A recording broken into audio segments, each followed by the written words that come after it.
This is how you play Pilgrim Poker. This is a setup for a 4-player game.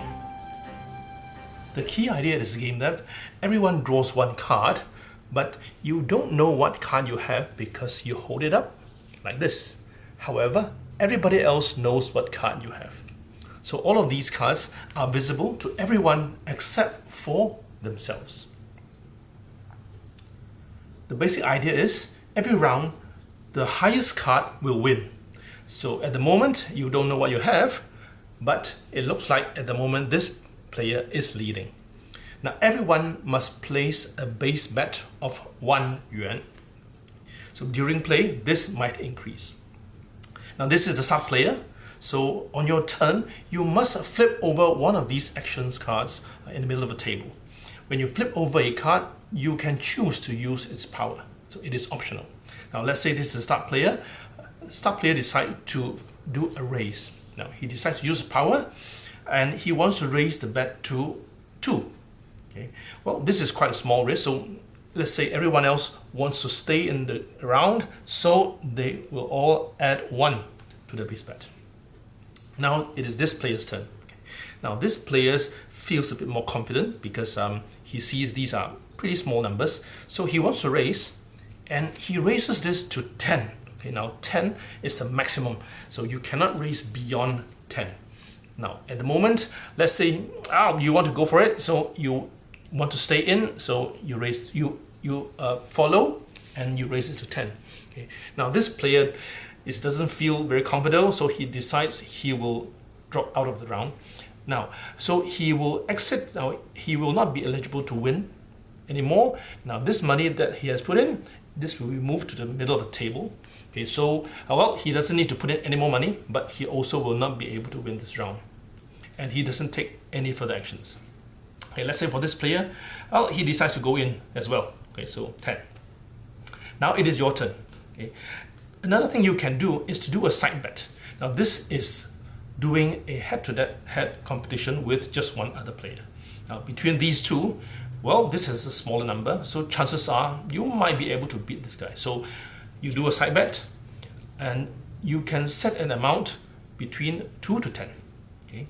Let's say you set an amount of 6. Okay. So now this player can decide to accept or to decline. Okay. Now if he accepts, then you leave the money here. You will determine who wins by the end of the round.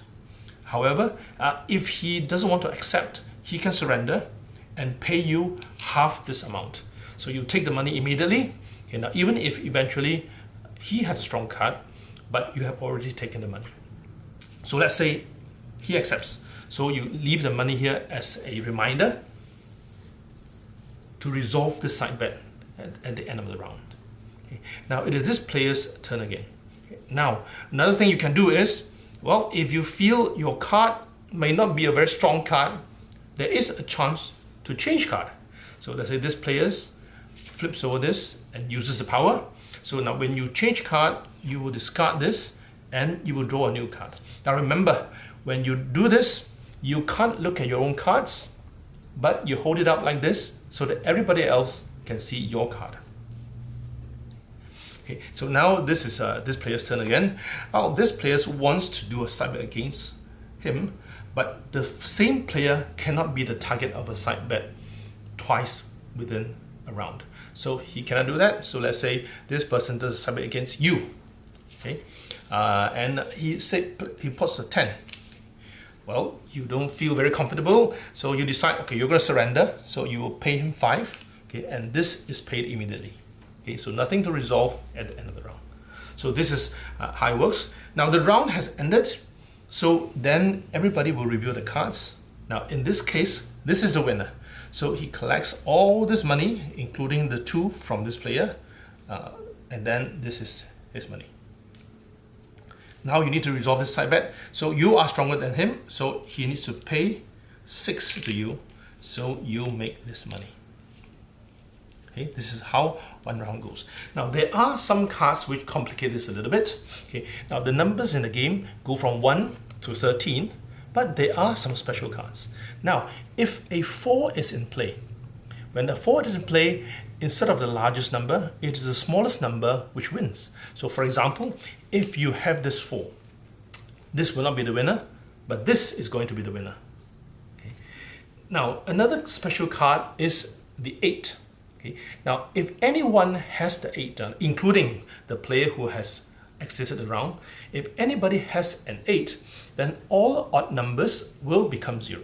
So if you have an 8, this is 0, this is 0, this is still 6, and you are going to win because you have an 8. This is the other special card, a 10. Now, if you have a 10, you will win or lose double. Okay. Now, let's say in this situation, this is the win of the round. So this player has paid only 2 because he has exited. This player paid 10. Now, instead of paying 10, you have to pay 20. Let's say this is a different situation. Let's say this is 1 and you are the winner of the round. Then all of them must pay you double the amount. So you play this game until someone bankrupts. At that point, whoever has the most money is the winner. Or you play a fixed number of rounds depending on the number of players. So this is how you play Pilgrim Poker.